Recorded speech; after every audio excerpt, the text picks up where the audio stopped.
Not sure why I'm stretching, to be honest with you. Just kind of trying to add some elements here. You don't want to pull anything. I don't know if you guys been in a lot of fights like I have. I'm basically in a fight every weekend. So because that's the case, I got to stretch. And that's all I'm showing is just a little bit of stretching here in the background. Stretching is key to this whole thing.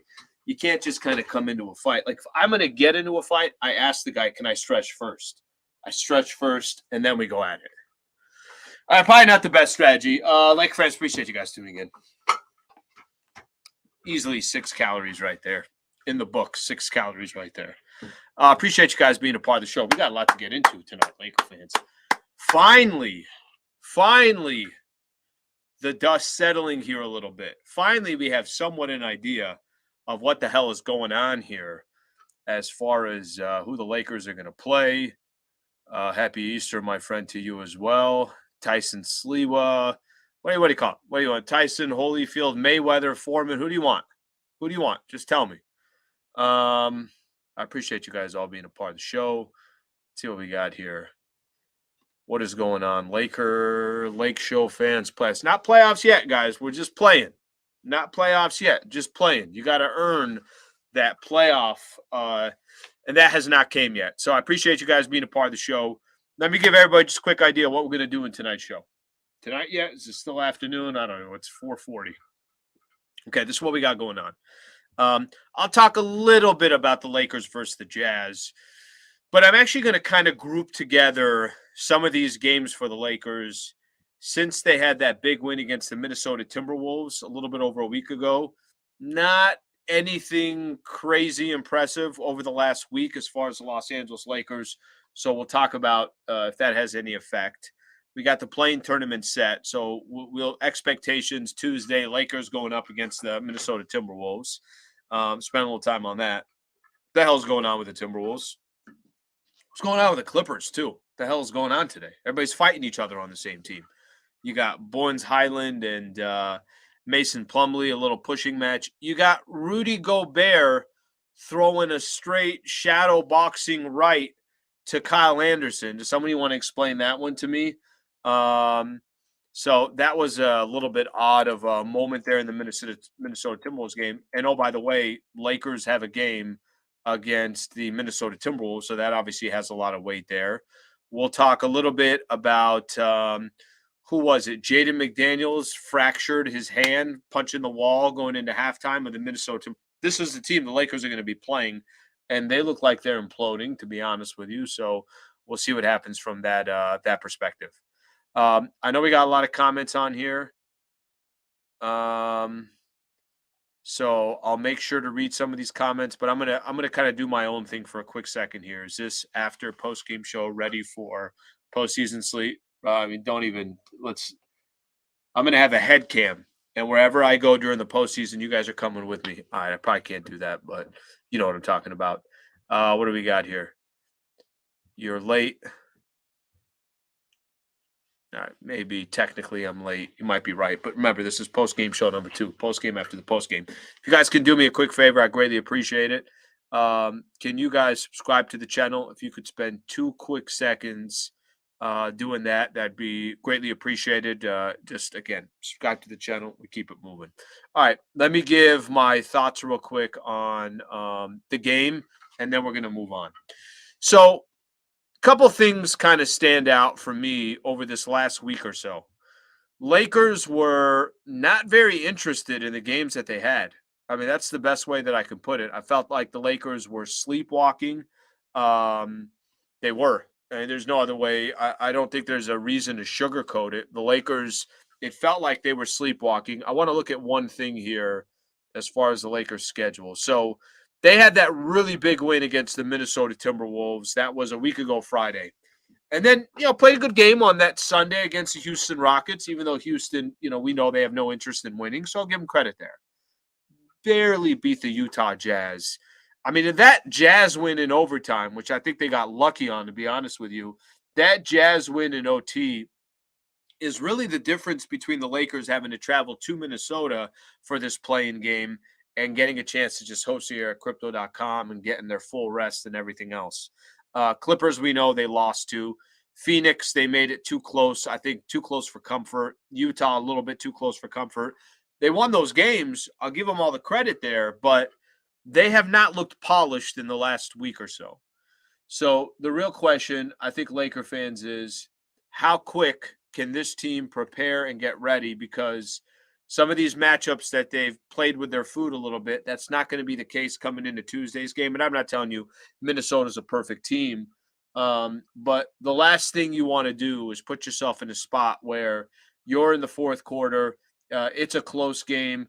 Lakers end up hypothetically losing that game, and now you got to wait a couple more days, and now you're in a win or go home type of game coming up on Friday. So it just wasn't crazy with the way the Lakers, and you could clearly tell they were not playing up to their competition or down to their competition.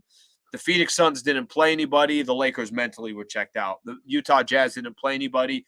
They were mentally checked out. Specifically on the defensive side, Lakers were so bad. I think gave up over 70 points in the paint. So overall, the last week, not the best performance from the Lakers. But let's hope that is just they were getting to the finish line. They'll be ready for the play-in tournament, which I think they will be ready for the play-in tournament. Something else to keep in mind. You know, the Lakers won 18, or they went 18-8 over their last 26 games. They went 18-8. Damn impressive. Damn impressive to go 18-8. Remember, they started the season out 2-10, and we kept kind of telling ourselves, can they just get back to 500? Can they just get back to 500? They did better than that. They ended up at 43-39, 4 games over 500. So to kind of go through that stretch there, it's impressive. Remember, they lost a couple weeks ago. They lost to the Chicago Bulls here at Crypto. Well, since that loss, I want to say they've won 8 of their last 10, something along those lines. Let's see, they got 6 of their last 7 to end the season. So Lakers overall close out the season well. The good news is they look healthy. They look like they're ready to go for the postseason. But they weren't that crisp. That's it. That's just the best way to put it over the last week. Again, I'm going to give them a free pass, and I'm going to assume they're going to come out Tuesday ready to go. All right, let's read a couple of these comments here before I get into some other stuff here. Clippers getting swept by the Suns. We'll talk a little bit about the NBA. Don't worry. We'll talk about some of these other matchups coming up here. Bargain shopper. Did I miss the shadow boxing? I mean, I kind of came in like this, right? I came in like that, and then I started stretching, and then after that, I pulled the plug. I said, that's it. Game's over. Okay, let's see what else. Let's see what we got here. Playing with their food, I agree. Too many pain points, I agree. It just wasn't crisp basketball. That's it. They were just, they were okay. There was nothing, special about what these guys were doing over the last week or so. And I'm not trying to rain on the parade. It's just the reality as we kind of go into the play-in tournament, they're obviously going to have to play much better than that. We could not even play Mo Bamba some minutes. He'll get minutes. I think he's going to get PT. Might get it against this Minnesota team just based upon, their size and all these guys that they have. So I wouldn't worry too much about that. I think he'll get his. I think he'll get his time. Okay. I think what everybody, wants to talk about with the Lakers right now is this upcoming matchup in the play-in tournament. Before I start breaking down the Lakers and the Minnesota Timberwolves, let me say this. Today was a really interesting day. I thought I haven't been the biggest fan of the play-in tournament. I like the play-in tournament. Don't get me wrong. I think the idea is good. I think the concept's good. The only time I don't like the play-in tournament is when teams are too far behind and you're still giving them a chance to make the playoffs. I'll give you an example. Last year, the San Antonio Spurs were 14 games below 500 and still made the play-in tournament. So I wish there was a threshold. Maybe it's, hey, any teams over 500, you're in the play-in tournament. If you're not, it's a wrap. They're not playing. That team is out. If it doesn't have to be 500, okay, how about within 4 games below 500, something along those lines. Put that all to the side. The play-in tournament obviously has a lot of value, and it's exciting, and people like it, so it's going to be sticking around. More revenue for the NBA, more games for the NBA. We all know that. I just don't want to reward really bad teams, but put that to the side. The way the NBA set up today was amazing. Yeah, the Eastern Conference teams all play at 10 a.m. And then the Western Conference teams all play at 12:30. So it was no question about it as exciting as it can possibly be, where we were watching the Clippers and the Suns coming down to the wire, the Pelicans and the Timberwolves coming down the wire. I mean, even the Lakers with a few minutes left to play, it's a couple possession game. That game's coming down the wire. And then the Golden State Warriors basically saying there will be no excitement in our game. We're going to drop 150 points. We're going to make sure that this game is over, and that's exactly what they did. They took care of the Portland Trailblazers. It was an incredibly impressive game by the Golden State Warriors. They just wanted nothing to do with it. But doing the game and getting it, doing the updates, doing halftime and all this stuff, listening to John and Michael on the broadcast, all they were doing was spending all that time. All they were doing was spending that time updating people on what the scores were. So the strategy of the NBA doing it this way, and then all the games being done by about 3:30 so the dust can settle, kind of a genius move. I thought it was really good. I thought it was incredibly exciting.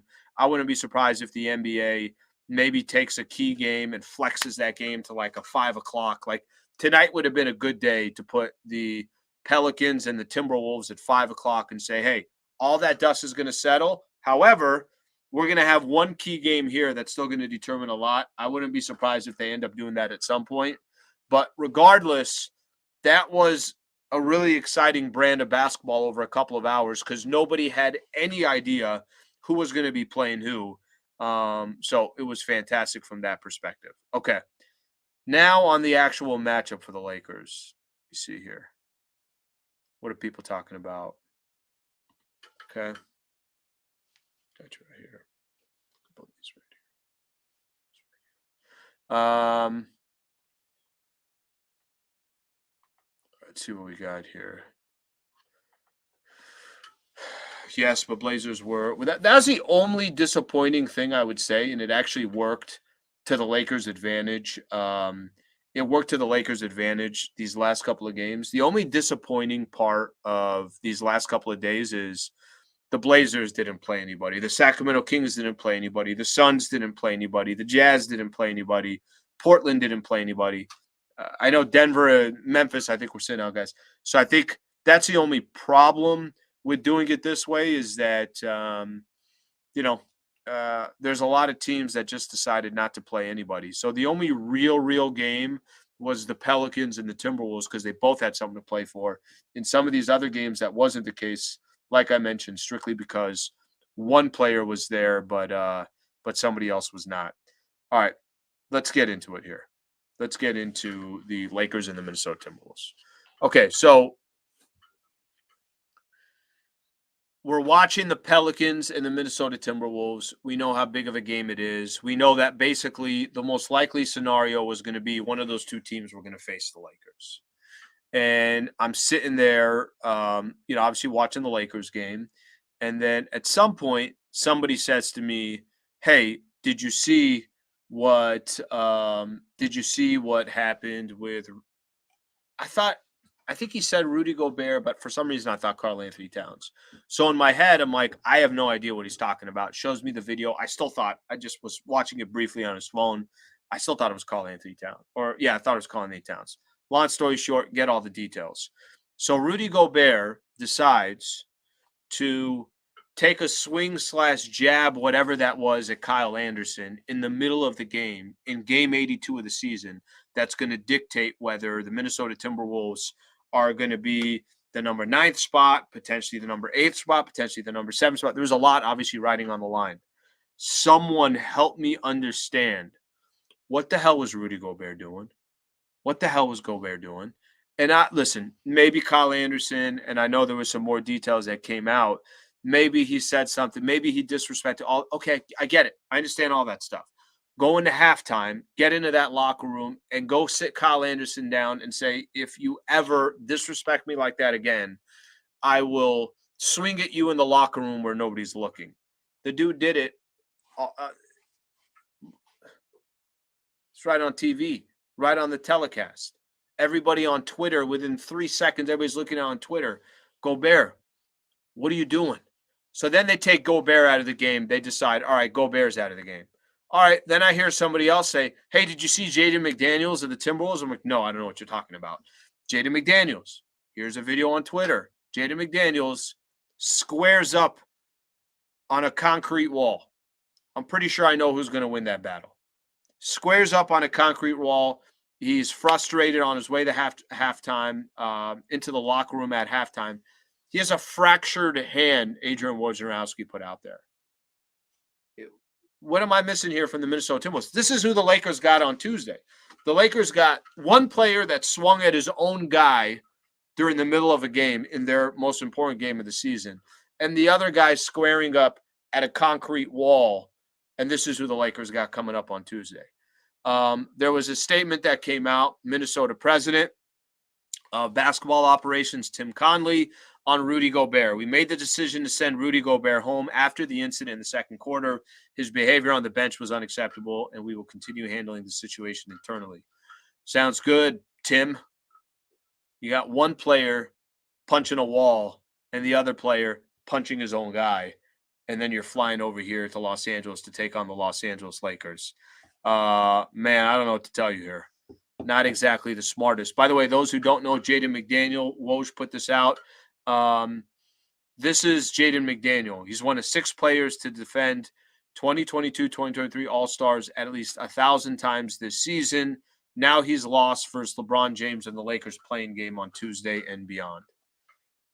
Sheer stupidity. I mean, sheer stupidity.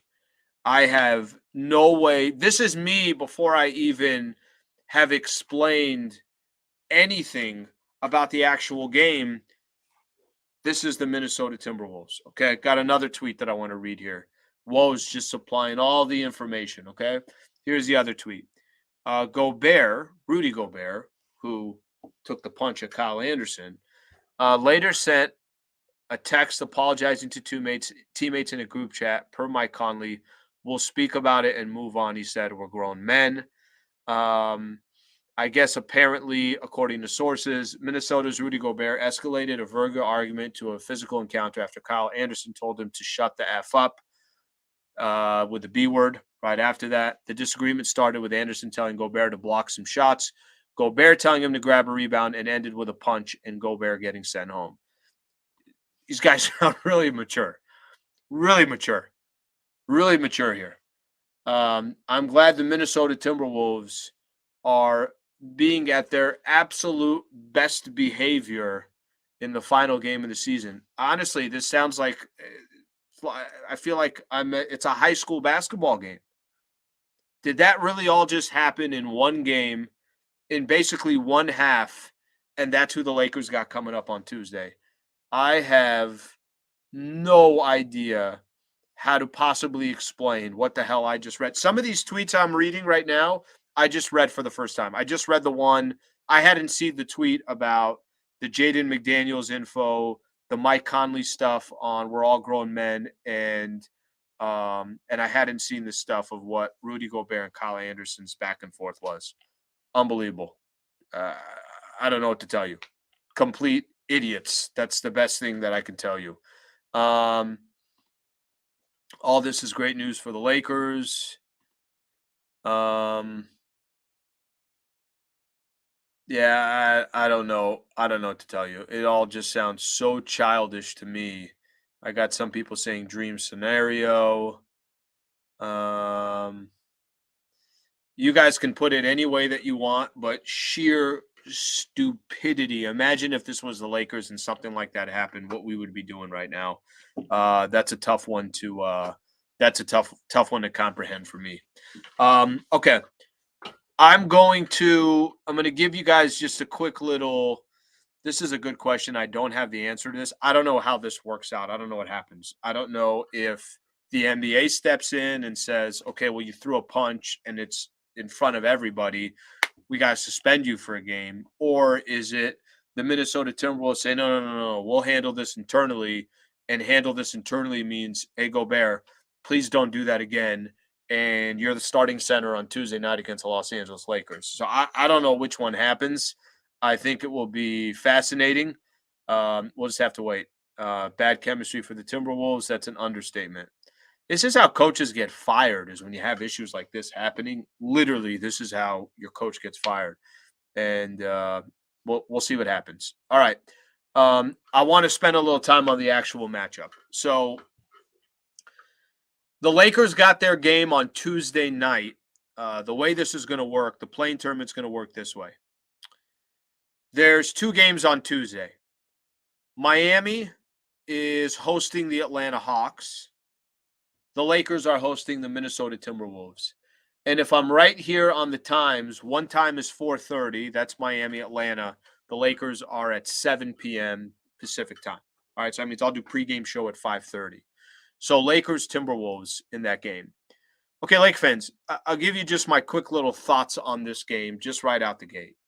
I was one of the few guys that thought, hey, the Minnesota Timberwolves are a good team. This was going into, not one of the few people. I think a lot of people thought this. But they were playing. They went through a stretch where they're playing really good basketball, and then the Lakers had the Timberwolves a week and a half ago in Minnesota. Lakers, I felt like, just completely demoralized them in that second half, and Minnesota had zero fight and zero response. It threw me off a little bit. I thought, hey, Anthony Edwards, who didn't have a good game, Karl Anthony Towns, Rudy Gobert's there on defense, Mike Conley, Kyle Anderson, Jaden McDaniels. They got some players here and they got the Minnesota crowd who's incredibly excited. It was a big game. It was going to determine a lot. Minnesota could have grabbed basically 2 games on the Lakers with that win against the Lake Show. They didn't take advantage of it. So I think we learned a little bit about Minnesota. In the next game against Portland at home, they lost. Portland didn't play anybody. We learned a little bit more about Minnesota. Lakers are definitely going to be the favorites, and they're going to be expected to win this game. No question about it. They're going to. Now, they played 3 times this year. Lakers only won 1 of those games, but you got to – there's a bigger story here. One of the games, I think, was the second game of the season. Or not second game, but I know it was in late October. In March, health-wise, who was there for the Lakers, who wasn't. So there's always kind of questions that come up. The latest one is the best game to gauge it on, because this is when the Lakers had a lot of their guys since after the trade deadline, and LeBron was there as well. That's the best one to gauge it on. I think the Lakers, no question about it, are in a great position to win this game. But a couple things are going to be key here. Minnesota's going to have to play almost perfect basketball to beat the Lakers. Karl Anthony Towns got to be huge. Anthony Edwards got to be huge. Mike Conley's got to be huge. And it could happen. Anyone could beat anyone one game. It's not like it's a complete stretch. Minnesota can walk into crypto and beat the Lakers. But if the Lakers are the Lakers we've seen over these last 26 games, where the ball is moving, where it's not just LeBron and Anthony Davis, there's other guys contributing as well.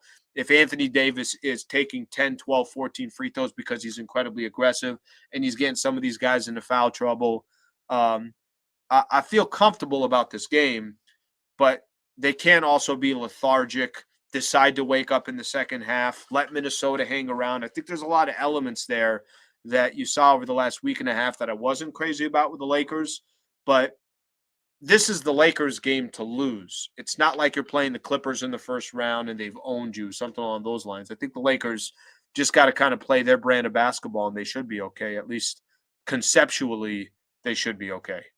All right, let me read some of these comments here.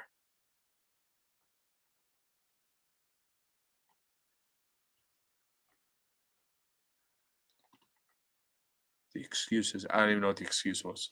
I need more details. When somebody's coming at me, can provide me with a little bit more details so then I can come back at you. No Sasha update, guys. Let's see what we got here. Somebody was trying to talk to me a little bit earlier about, in post-game show number 1. This is post-game show number 2. Somebody was talking, by the way, please subscribe to the channel. Somebody was talking to me about the Grizzlies and, hey, this is how we're going to do against Memphis and this and that. I'm not trying to talk about the Memphis Grizzlies just yet. I'm really not. I'm trying to you got the Minnesota Timberwolves in front of you. Let's take care of business on Tuesday. If the Lakers can take care of business on Tuesday, then at least we could start that conversation. But you lose one game on Tuesday, one game happens all the time. Then you got to play Friday for your chance to just survive and then go play the Denver Nuggets. So no need to talk about the Memphis Grizzlies until the Lakers, obviously handle their business on Tuesday. Calling it now, Lakers lose to Timberwolves. You watch what happens. They will cause us a lot of problems. We need a big man, guys. We need a big rim protector who helps AD. Okay, come back Tuesday, and we'll see if that's the case. Yes, yes is the answer to that. You saw. Look at their form, bro. You saw their form. Lakers' lack of urgency is a problem. I don't disagree with you there. Hopefully, that's not going to be the case come Tuesday. Hopefully, these guys just wake up and decide, all right, let's just go to work and do what we got to do. Okay. Let's see here. Do you think we can rely on AD during the playoffs this year? I got to be honest with you. I don't know. I think we're going to have to wait and find out. I don't have the answer for you. AD, we kind of do this all the time with Anthony Davis. At times he's unbelievable. Other times he puts up very average numbers. But I'm going to use tonight as an example. He didn't kill it on offense. Only had 16 points. Only took 2 free throws. He had 4 blocks and 3 steals. So the guy still finds a way to impact the game, and he certainly does that on a consistent basis.